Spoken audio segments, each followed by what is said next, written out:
It is my great honor today to introduce Susan Whitmore.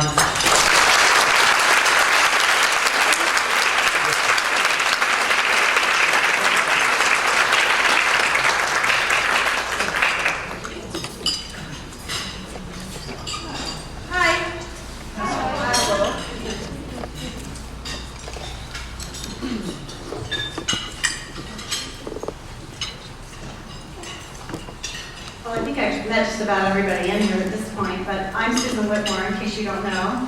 And I generally refer to myself as Erica's mom.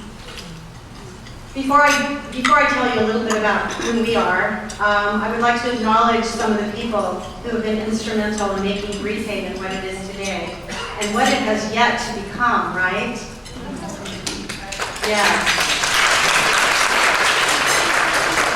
So first, I'd like you to meet our people who are here today. Many of them are missing, but they're here on our board of directors and our board of advisors. And I'd like you all to stand, please, if you would. Rabbi Reuben. We've got Wendell Whitmore, my handsome and wonderful husband and Erica's dad.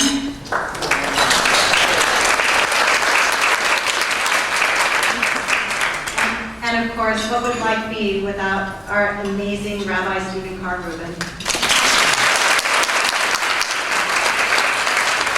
My dear friend, and Dee Dee, my other dear friend who's missing.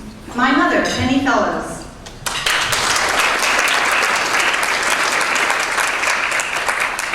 Kate Henderson and Shelley Goodman, side by side. Ann Roberts. And a beautiful friend of mine, Jennifer Wolf.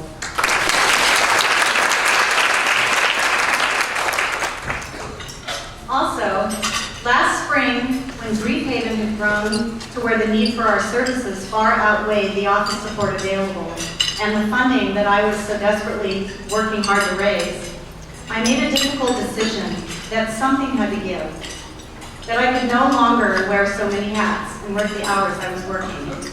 I felt really sad and maybe even a little like I had failed in some way. So I put the situation into this nightly prayer that I do. It's a special prayer where I tell Erica I love her before I go to sleep every night. A few weeks later, Pam Solomon called to say that a new group was forming. They were calling themselves Friends of griefHaven. And what friends they have turned out to be. I have a renewed hope that the needs of many who are suffering will be met, for now the help so needed will be there through all that they're doing. My most heartfelt thanks to, and would you please all stand, Friends of griefHaven? Please stand. They didn't know I was going to do this. They're so humble.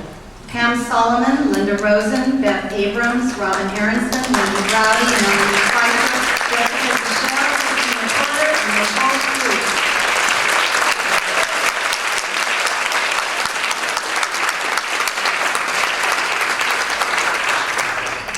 They planned and organized this fundraising event while freely giving the desperately needed office support that I needed. And one last group I'd like to introduce you to. I'd like to introduce you to the parents in this room. The parents I love, the parents I've taken this journey with so far, the parents who have been helped by griefHaven. And if you would all please stand and be loved and acknowledged by this room, I really appreciate it.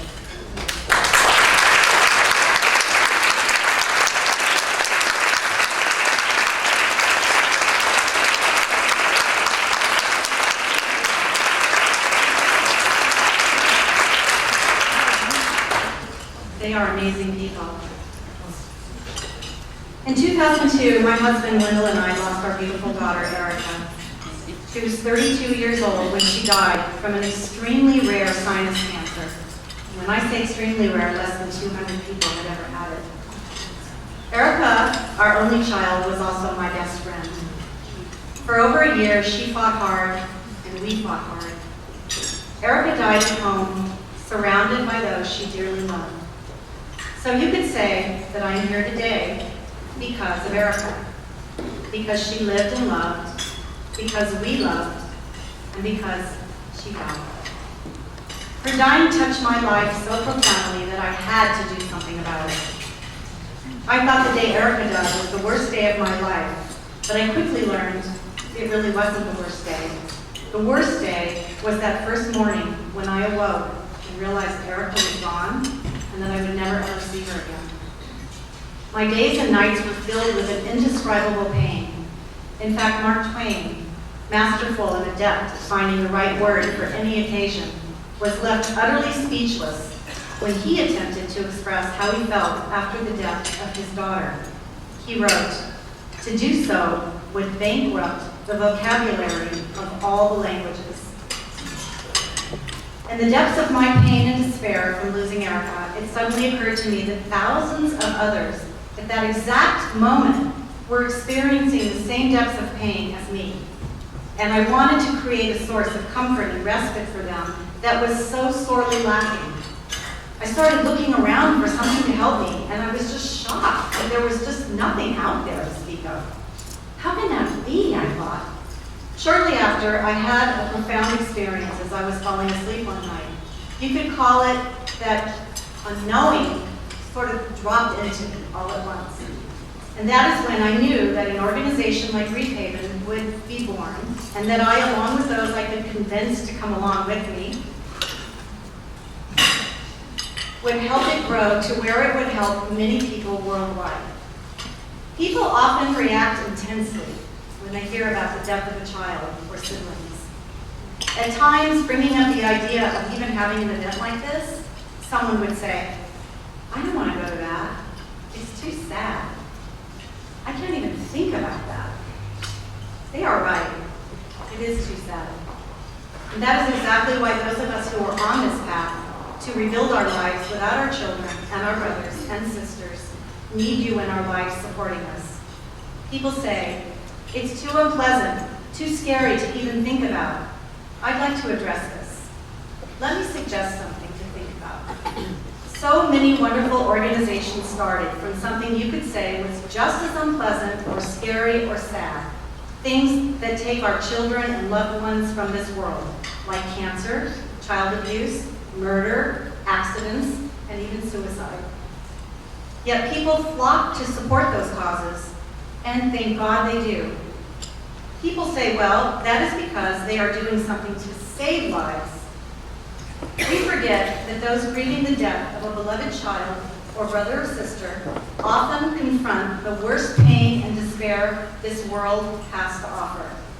In fact, the psychiatric, easy for you to say, the DSM, Psychiatric Diagnostic Statistical Manual, stated the death of a child is considered a catastrophic stressor, unlike any other.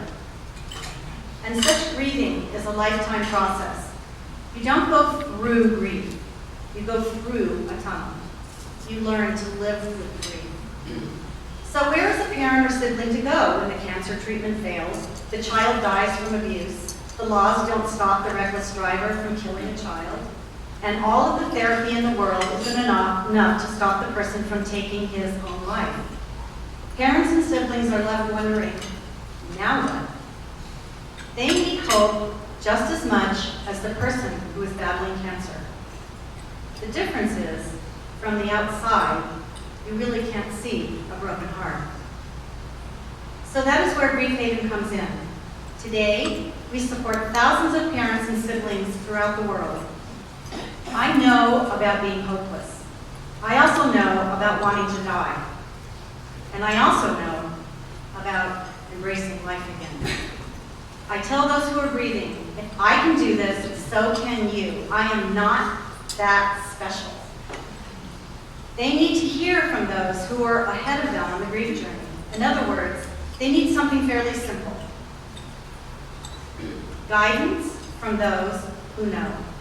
That is who we are and what we do. I pray that you will help us be many voices and many havens of hope as we continue walking the long and challenging road of rebuilding our lives without our children, brothers, and sisters. With each other and your support, the journey can be a bit softer. Then one day, those of us on that road can look back and see how far we've come reach behind us, take another newly grieving parent's sibling's hand, and say to them, walk with me. See those thousands of footsteps right there in front of you? Those are the thousands of others just like you who have gone on to build new lives that are joyful, that are meaningful, that are full of love and all the beauty and wonder that life has to offer. And they can do that because we cared enough today to help them, so that they then will become the hands that reach back to those who come tomorrow.